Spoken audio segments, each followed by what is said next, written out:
For only the second time in team history, the Predators are 6-0. First time since 2013 that they've started at 6-0. And this man, Chris Nutter, is a big reason why.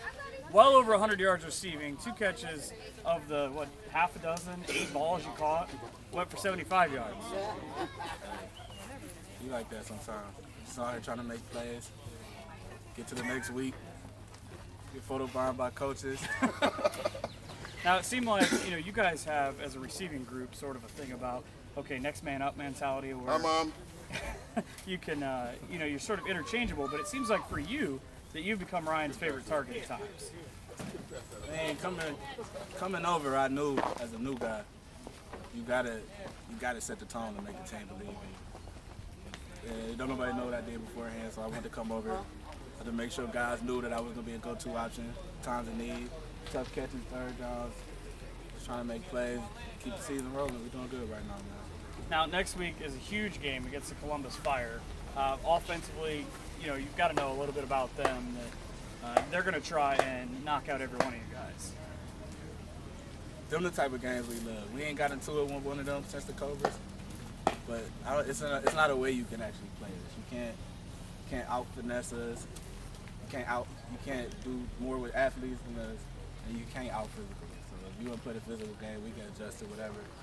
We got the playmakers across the board to do anything. Well, I think it's different too. With you guys have something, especially the receiving core, where you take 4 guys out, there are 4 guys just as good who go right back in, and not a lot of teams can continue to run their DBs and linebackers at those guys. No, we got probably the best depth in the league right now as far as receivers. A lot of guys that we got probably was number 1s or number 2 options for their old Yourself? teams. And that's just the way you want to have it. You want to have depth at every position. You want to have a guy that can come in, fill in for what you just did, keep the action going so we don't got to change the game plan because a guy went down or we missing a couple guys today. They didn't even come to the game, man. We ain't missed a beat. So. Is there, other than the receiving group, if you were to look at this team as an outsider, is there a group where you go, okay, they're pretty good because of that group? You can try to do it if you want to, and it's going to cost you a game. At the end of the day, it's going to cost you. If you try to do that, we got guys across the board, like I said, that's going to make plays. 85, Bijan Walker. Who actually had one taken away from him. Had one taken away. I think every week we got a guy that I had 2 the first game. Somebody else had a couple. Big T.Y. had a big game last week. Bijan had a big game this week. So you can't, I don't think you can scout our offense. You can't take one guy away and think you're going to let another guy lay out there on the island. You're going to pay for it. And I think that's what happened today. Well, best of luck and good luck next week. I'm ready for Columbus. I'm ready to get back home to that turf, in front of them good fans, and that all red, under them lights. I don't think he's ready. Ready to get under them lights. Let's go. Hi, Eric Pychowski from the Northeast Ohio Predators here with Mel King, linebacker. Just play a phenomenal game. We just played the Summit County Storm. Mel, every team, you have a game plan to go into the game to win the game. What did you guys do specifically for this week to beat the Storm?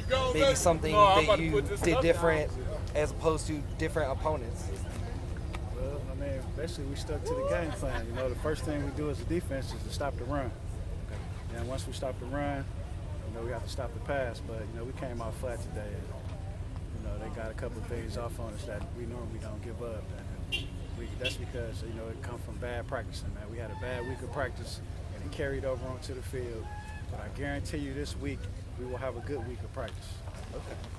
So what do you think maybe was the reason that there was a bad week of practice this week? I know the turnout. Okay. We had a bad turnout, a lot of distractions, okay. And therefore we didn't have a good practice. Okay. Either day. Okay. Are you familiar with Columbus at all for next week? Yes. Okay. What do you want to do specifically for that game plan? Stop the run. Stop the run. They love to run the ball. They're going to run the ball. We have to stop the run. Okay. What do you think is going to happen if we don't end up stopping the run? It's going to be a long day. Okay. They're going to march up and down the field on us. All righty. So you're known for your playmaking ability. What goes through your head when you make a play? Like, yeah, I just got him. What are you thinking about after you make a nice play? I'm trying to, listen, I'm going to tell you my number one focus. I'm trying to beat Marcus and Jamal to the ball.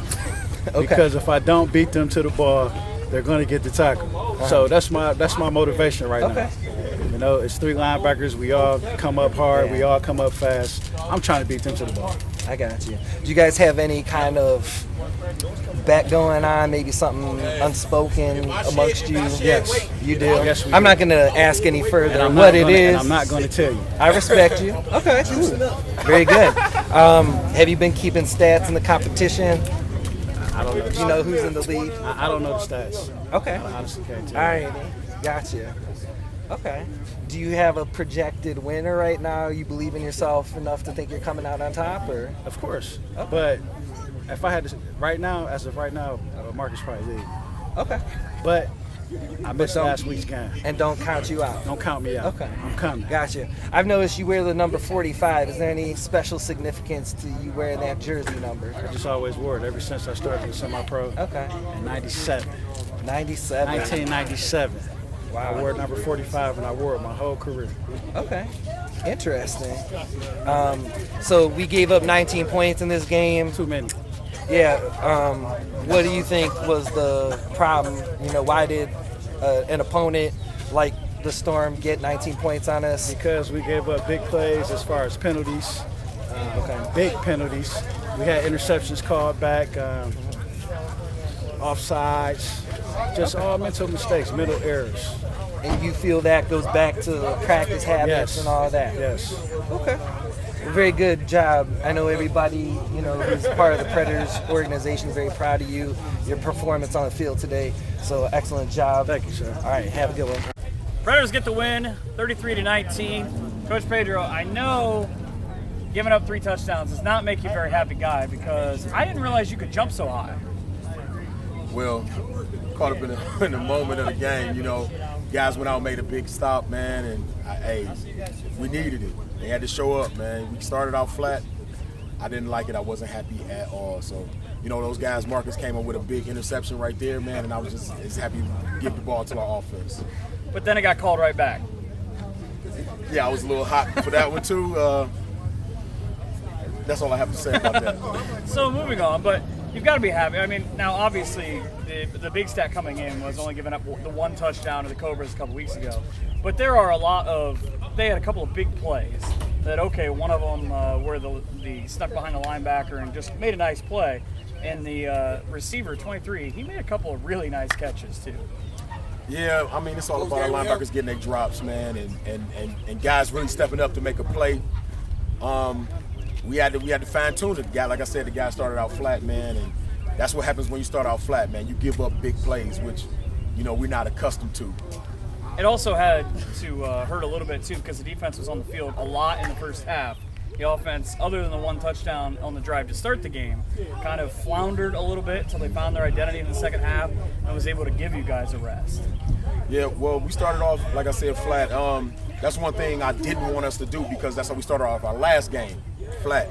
But one thing I do in practice is I make these guys run a lot, because it will be a day where the defense will stay on the field longer than the offense. So I get these guys in shape when they do come to practice. You know, they run heels, they do laps, man. We condition, we do suicides. So I'll try to get these guys in the best shape possible, so when they come out and they play a game like this, they're not winded, they're not fatigued, and they're still able to push on. Well, I think that would definitely help with the Fire next week, where they're just going to try and pound you with Gary Russell. Oh yeah, they can try all day, man. I mean, our guys will be in shape this week. They will be in practice this week, man. I can't say enough. I always give a pep talk before the game, and these guys think they just gonna run the ball on us, man. That's a sign of disrespect to me. You know, you ain't gonna run the ball on us. We gonna dictate this game. Well, I got to hear one of those, the one in Cincinnati, and afterwards, John Fanta and I went back to the booth, and I was like, okay, I'm ready to run through a wall. Wait, this isn't going to work out real well. Can't run through a wall. No, it's not going to work out real well, but these guys over here I see, it seems like as a whole, that unit is violent. Yes, man, football is a very aggressive No, sport. I mean above that. There's a normal defense, and then there's the way they hit people. Well, you know, we play run first. We play aggressive and fast. That's what I try and coach, man, and try and preach to these guys. They got to play hard, play fast, because guess what? If you beat the next man, the man across from you, he ain't going to want it no more. So our thing is to come out, hit him fast, hit him hard, and make him give up. First time that this team has had a 6-game winning streak in a couple of years, and a defense that is leading the way. That's got to make you proud. Oh man, with this being my first year as a D coordinator or any coach in caliber anywhere, this is my first year, man, and it's very exciting, man, and I love it. Man, I live and breathe this, man. Anytime I talk about it, I get excited. These guys are special. I love them all, man. That one's special. Yeah, he's super special, man. I think he's leading the team in sacks right now. Mr. Smiley, sick grades. But, you know, it is, man. 13. I like to have fun and be aggressive. You know what I'm saying? Football, you say violent, I just say aggressive, you know. These guys will tee off on you if, you know, they get the opportunity. We got some hard hitters on our team. Marcus Steele, Mel King, Kevin Sitgrave, Jamal Gambrell, DeLorean Martin. I mean, these guys all come out to play. They come out to hit. They come out to eat. You know, and I just got to put that fire under them, man. You know, get to that boiling point. I think today I was at that boiling point, man. I ain't never yelled and screamed and fussed so much. Let's see if we can find that. He jumps pretty high on a couple of different occasions. DC was envious of how high you got. Oh, wow, man. I mean, like I said, Marcus still came up with the big play, man. I was just excited for him. But at the same time, to get my D off the field to get some rest. But, you know, the refs saw something else. So, you know, they wound up having to go back, and they still came up big with another big stop. So I'm just proud of those guys, man, and what all they leave on the field. Granted, we don't like 19 points, 3 touchdowns. Never. It'll never happen again. Best of luck to you, and enjoy the week of practice. Thank you, man. I'm sure that they're not going to. Oh, they're not. They'll be in some shape, though. Peace, prayers, #1, baby. Nothing else to say. Quick minute with Coach Shea after the game, 33-19. Kind of went back and forth a little bit. Gave up too many points, but you got to be happy anytime you get to 6-0. Well, I'm happy about the win, but very disappointed on how we played today. We came out flat. We let this team do a lot of things today, and we just didn't play our game. You know, I'm not happy about this one. Yes, for the win, but the way we played, no. Luckily, 2 more practices before a redemption night at home against the Columbus Fire. Well, I think that's what everybody was looking ahead of, and forgot we had a game today. Right. but you know, I'm pretty sure my team will be ready next Saturday when we face the Fire. I think y'all gonna see a much more together team, organized, ready to go. You know, so a lot of work to do this week, though. I know you're a very busy man. Good luck. Thank you, sir.